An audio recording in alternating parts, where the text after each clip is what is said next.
Mister Duryodhan, उधर देखो।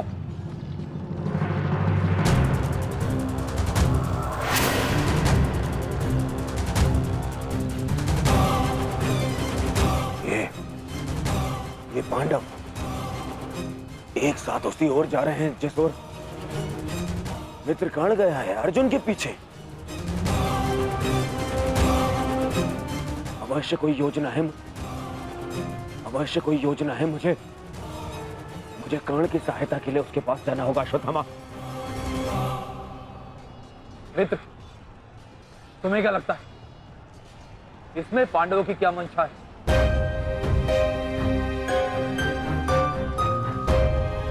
पता नहीं मित्र, परंतु मेरा हृदय कह रहा है कि कर्ण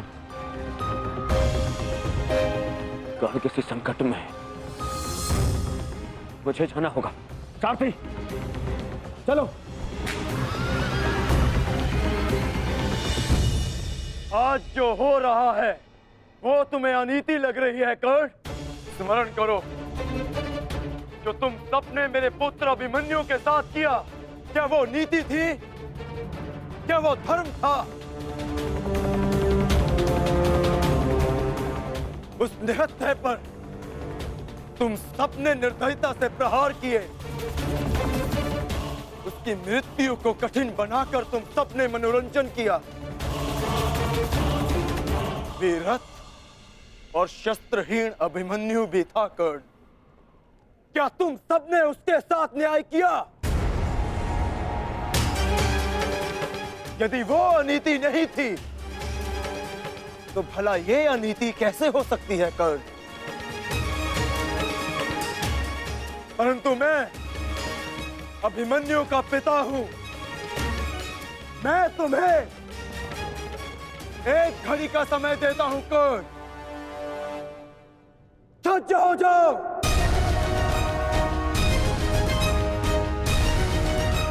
भद्रराज, मुझे मेरा विजय धनुष दीजिए। जब तक मेरे गुरु का विजय धनुष मेरे हाथ में है, कोई मुझे परास्त नहीं कर सकता।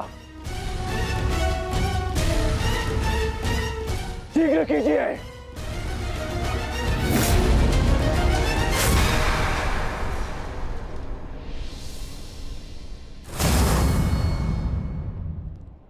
सोच क्या रहे हैं मद्रराज? क्या एक सारथी की भांति आप आज्ञा का पालन करेंगे, या नकुल और सहदेव के मामा होने के नाते विश्वासघात?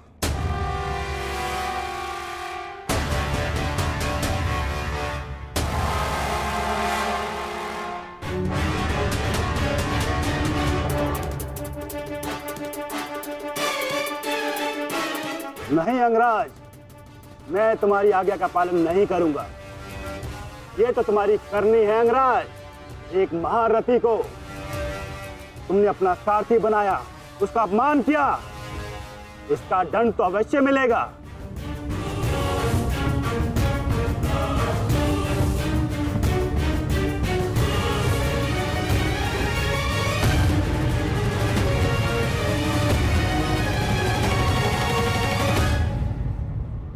मैं अपने रथ का चक्र निकाल रहा हूं। यदि पीठ पे वार करना चाहते हो तो करो अर्जुन।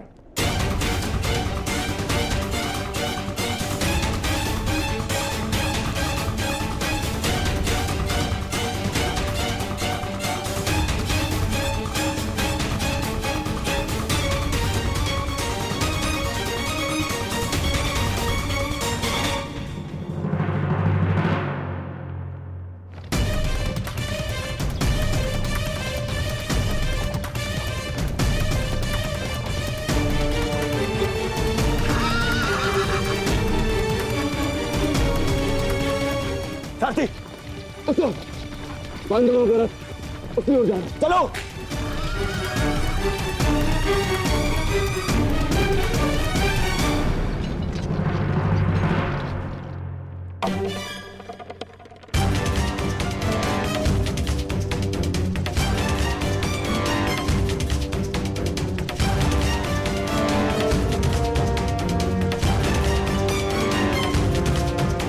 समय समाप्त हो रहा है पार्थ।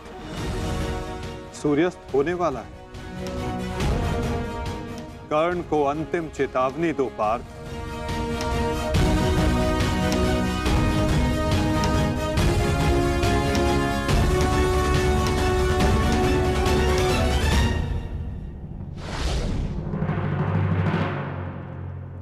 मैं तुम्हें अंतिम चेतावनी देता हूं कर्ण, युद्ध के लिए सज्ज हो जाओ।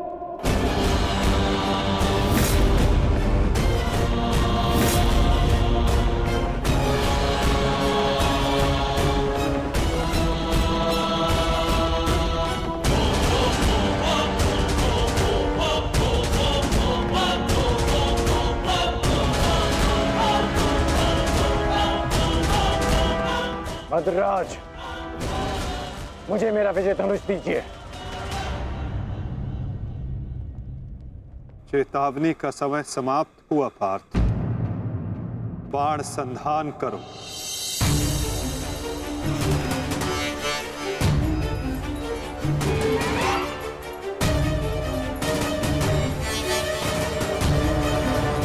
प्रहार कीजिए अंगराज। मैं निशस्त्र पर प्रहार नहीं करता सत्यसेन, इससे योद्धा की कायरता सिद्ध होती है। तो माधव, माधव वो निहत्था है। नहीं पार्थ, अंगराज अभी आक्रमण कर रहे हैं। अपनी दृष्टि से अनेकों बाण बरसा रहे हैं। यदि अंगराज के हाथों में विजय धनुष आ गया तो तुम कुछ नहीं कर पाओगे पार्थ। अंगराज को परास्त करना असंभव हो जाएगा।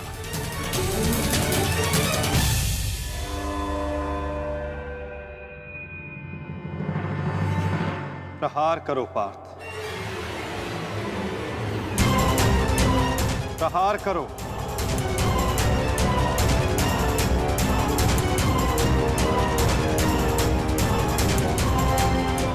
अपने मार्गदर्शक की आज्ञा का पालन करो पार्थ। अभिमन्यु की पीड़ा को स्मरण करो।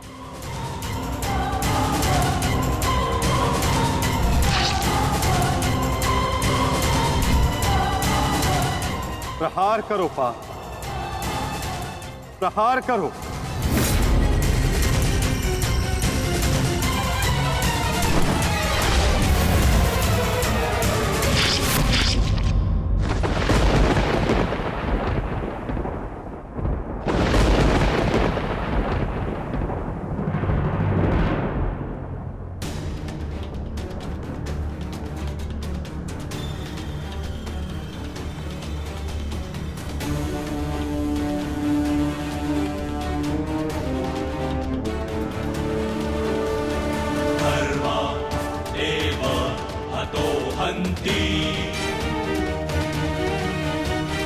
धर्मो रक्षति रक्षितः तस्मात् धर्मो न हन्त्यो। ये क्या है माधव? मानो धर्मो हतो वधि। अंत। अधर्म की नींव को गिराने के लिए भवन के सुंदर कंगूरे का भी अंत करना पड़ता है। धर्मदेव हतो हन्ति धर्मो रक्षति रक्षितः तस्मात् धर्मो न हन्त्यो। मानो धर्मो हतो वधि। प्रहार करो पार्थ,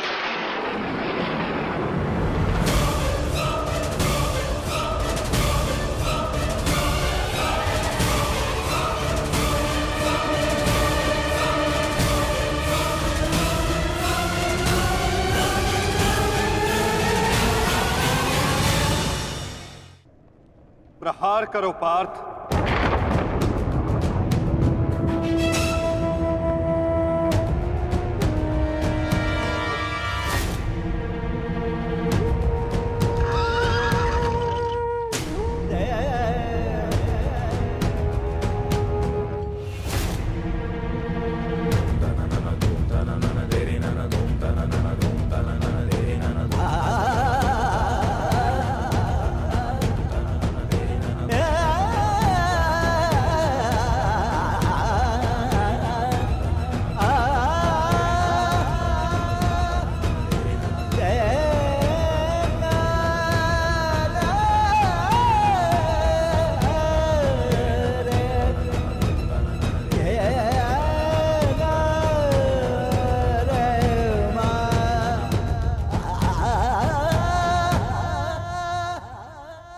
समय व्यर्थ मत करो पार्थ।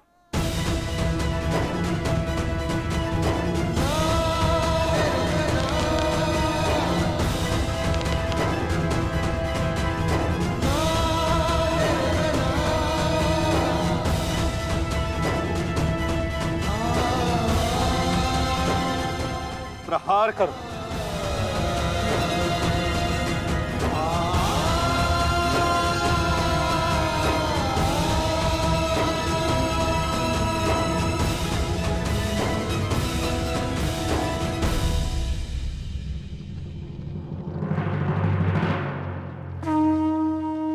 नहीं अर्जुन, रुक जाओ।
तो क्या ये आपका न्याय है?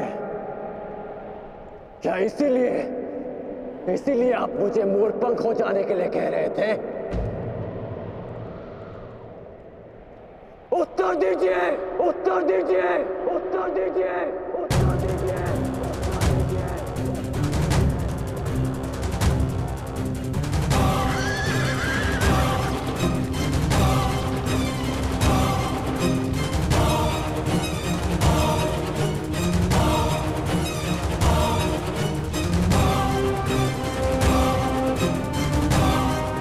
उत्तर दीजिए माधव।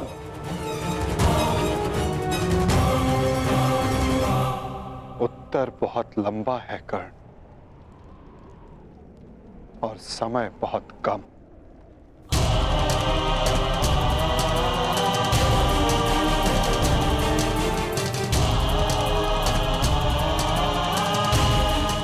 परंतु अपने मित्र के प्रश्नों का उत्तर मैं अवश्य दूंगा।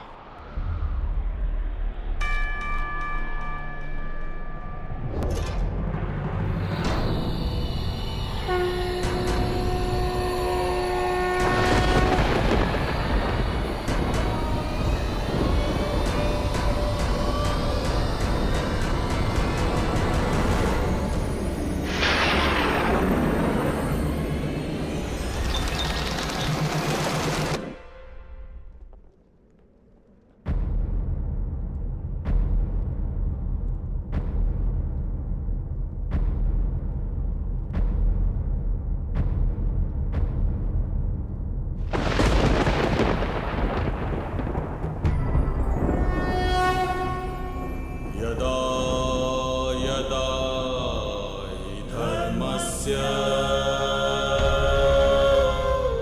ग्लानिर्भवति भारत अभ्युत्थानम् अधर्मस्य तदात्मानं सृजाम्यहम्।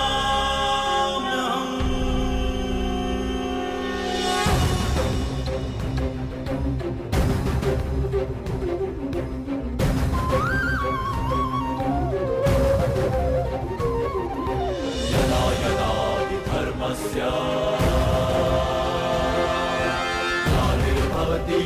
यदा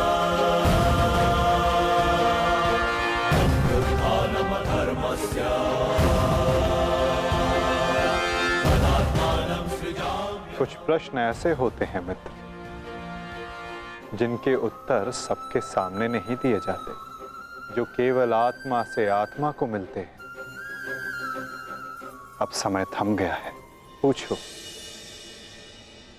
क्या प्रश्न है तुम्हारे मन में?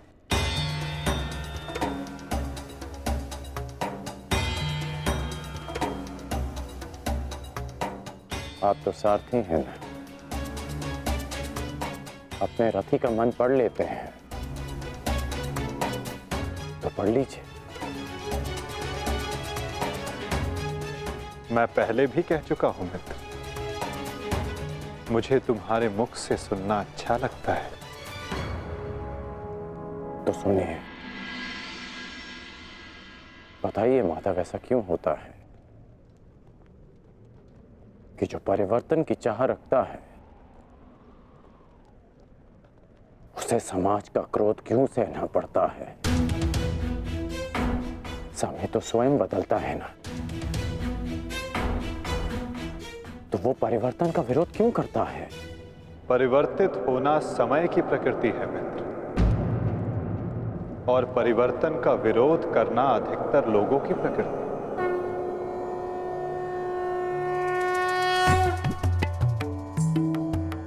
परिवर्तन के कारण मनुष्य को अस्थिर होना पड़ता है, और यही अस्थिरता मनुष्य को पीड़ा देती है मित्र। इसी कारण समाज परिवर्तन के विरुद्ध खड़ा होता है, परिवर्तन करने वालों को पीड़ा देता है ताकि वो परिवर्तन के मार्ग से हट जाए। तो क्या इस विरोध के फलस्वरूप समाज को अधिकार है कि वो एक अबोध की हत्या करे? क्या दोष था मेरे भाई शौनक?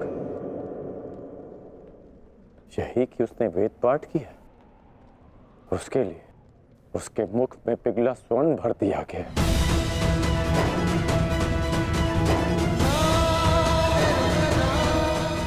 क्या कोई विद्या सीखना दोष है माधव? आप ही कहते हैं ना कि सबकी आत्मा एक है। यदि ऐसा है माधव, तो शरीर को जाति के बंधनों में क्यों बांधा जाता है? क्यों गुरु द्रोण ने मुझे जाति के नाम पर शिक्षा नहीं दी? मैं केवल और केवल राजकुमारों को ही शिक्षा देता हूँ। विश्व के इतने घातक अस्त्र होने के पश्चात भी रंगभूमि में क्यों मुझे प्रदर्शन करने से रोका गया? तुम्हें द्वंद्व की अनुमति कदापि नहीं मिल सकती। अर्जुन कुरुवंशी है, अर्जुन क्षत्रिय है, अर्जुन राजकुमार है, और तुम केवल एक सूत पुत्र हो। सूत पुत्र। क्यों हर बार मेरे कौशल को सूत पुत्र कहकर दबा दिया जाता है?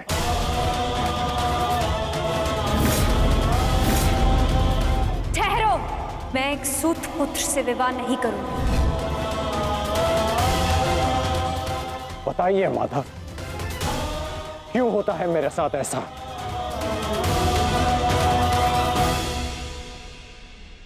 चूंकि तुम विशेष थे कर्ण, चूंकि भाग्य ने तुम्हें परिवर्तन के युद्ध का योद्धा चुना,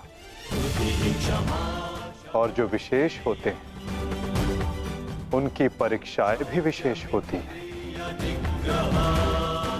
जो अग्नि बुझाने का प्रयत्न करते हैं उनके हाथ भी जलते हैं मित्र। तपाया स्वर्ण को जाता है ताकि वो कुंदन बन सके, ना कि ताम्र या लौह को।